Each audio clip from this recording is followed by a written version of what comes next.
de darnos una idea de lo que estamos hablando. Se trata del doctor Daniel Sapsay, abogado constitucionalista, y lo recibimos en esta mañana de Radio Splendid. ¿Cómo le va, doctor? Aquí Alejandro Gomel y todo el equipo lo saludan. ¿Qué tal, Alejandro? Un gusto hablar con usted. Igualmente, gracias por atendernos en este sábado. Hubo una presentación del código, lo hizo Patricia Bullrich hace algunos días nada más en Casa Rosada, donde hizo mucho hincapié en aumento de penas y sobre todo en que todas las penas, habló del 82%, para ser exactos, sean de cumplimiento efectivo. ¿Qué está viendo, doctor, de esto que está proponiendo el Ejecutivo como reforma del Código Penal? Bueno, por empezar, me parece que es muy importante que se toque el tema porque es uno de los temas que realmente le preocupa a la gente. Tiene que ver con la seguridad de todos, seguridad de la comunidad, así que se discute y se habla este tema ya de por sí es algo importante. Yo no creo que por el mero aumento de penas de los delitos se consiga evitar la comisión de los mismos. Lo que digo además se comprueba fácilmente con los lugares donde se lo aplica o sea aplicado, y esto es así. Yo creo en buenas políticas de prevención y de educación, que si bien es a más largo plazo, eso es lo más efectivo. Uh-huh. Que no se trata solo de aumentar penas. Exactamente. Y está de acuerdo con, habló de una serie de delitos que pasarían a ser, que no prescribirían, es decir, que con el paso del tiempo no caerían. Hablan de homicidio, hablan de una serie de hechos. Esto, ¿qué visión tiene de esto? Mire, me parece importante lo que todavía dicen que no lo van a presentar, que es la prescriptibilidad de los delitos contra la administración pública, los de corrupción. Sí. Eso me parece que además está en línea con el espíritu y el texto del artículo 36 de la Constitución Nacional, la cláusula de defensa de la democracia. Ahora, que otro tipo de delitos tampoco prescriban, me parece que es excesivo. Ajá. Qué interesante, porque está esta idea de endurecer el Código Penal, ¿no? Me parece que es lo que decía Patricia Bullrich en cuanto al terminar con la famosa idea de la puerta giratoria, de agravar penas. ¿El cumplimiento? Sí. No, lo escucho. El cumplimiento efectivo de las penas me parece importante, sin lugar a dudas. Ahí sí estamos de acuerdo. Uh-huh. La imprescriptibilidad, como le decía, de los delitos de corrupción contra la administración pública también me parece bien. Podríamos otro tanto respecto de los delitos contra la integridad sexual, en particular de menores, ¿no? Allí también podría analizarse la posibilidad de imprescriptibilidad. Pero una excepción mayor no creo que esto sea conveniente. Me parece que es importante confiar en buenas políticas de rehabilitación uh-huh. de quienes han cometido delitos y de poder reintegrarlos a la sociedad.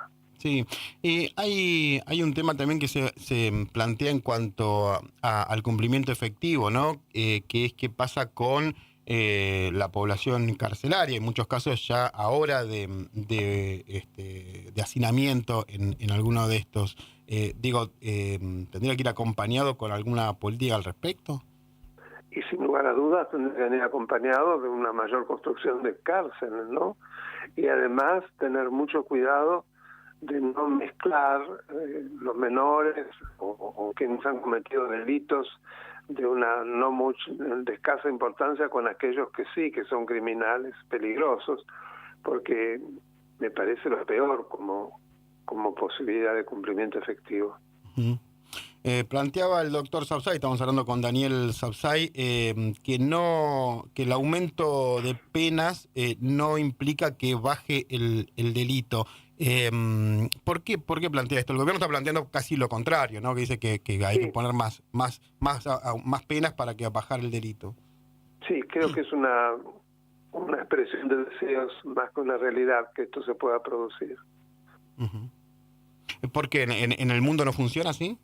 En el mundo, donde se ha aplicado, generalmente se pone de manifiesto que la mera agravamiento de penas no ha producido una menor comisión de delitos. No es algo automático que esto es así. Uh-huh. el gobierno suele poner como ejemplo de lo que quiere hacer a lo que hizo Bukele en El Salvador. ¿Hay ahí un ejemplo a seguir o no? Me parece un ejemplo horrible, Ajá. porque la forma como se da el cumplimiento de las penas en El Salvador es un salvajismo que nos remite a los peores momentos de la humanidad. Usted vio, ¿no? Sí. Cómo se hace, ¿no? Y además es muy discutible el modo como se lleva a cabo los procedimientos de detención, con muy pocos elementos y a veces exclusivamente lo hace la policía sin la intervención de un juez. No, me parece un ejemplo feísimo. Es muy interesante esto en cuanto a mejorar el código, mejorar la convivencia, pero respetando lo que son los procesos del debido proceso, ¿no? Justamente. Exactamente. El debido proceso y todos los convenios de derechos humanos, que en nuestro caso tienen jerarquía constitucional, ¿no? Uh-huh, uh-huh. Es muy interesante. Me hace acordar, leía ayer o antes de ayer una crítica muy similar de un ex ministro de Justicia, de Germán Garabano, que iba también en ese sentido. En el mismo sentido, sí, Sí. no me extraña, porque generalmente coincidimos Uh-huh. en las perspectivas al respecto. Uh-huh. Doctor Sapsay, Daniel Sapsay, con él hablamos. Hay una idea en parte del gobierno y se ve reflejado también en ver en qué sentido va a ir el nuevo ministro de Defensa, en rever lo que tiene que ver con los condenados por lesa humanidad. Están pidiendo rever estos casos. ¿Cree que esto está cerrado o que hay una posibilidad de volver a abrir estos temas? A ver, a mí me parece que es muy importante que se tenga en cuenta qué se hace con la cantidad de ex militares que por portación de apellido están cumpliendo penas que supera todo lo prescripto en los tratados internacionales, e inclusive con un tratamiento indigno. Esto que fue típico de la era K y que todavía no se ha reparado, debe repararse porque es monstruoso lo que se hace en esos casos. Uh-huh. Y ahí sí habría que revisar algo de esto. Pero revisarlo todo, Uh-huh. por supuesto.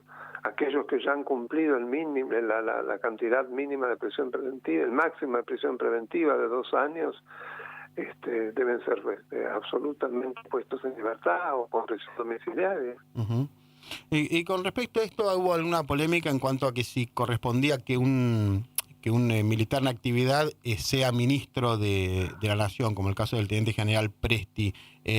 ¿Usted cómo tiene una posición formada sobre esto? Digo, ¿le parece que hay algo que debería pasar, por ejemplo, a retiro para ser ministro?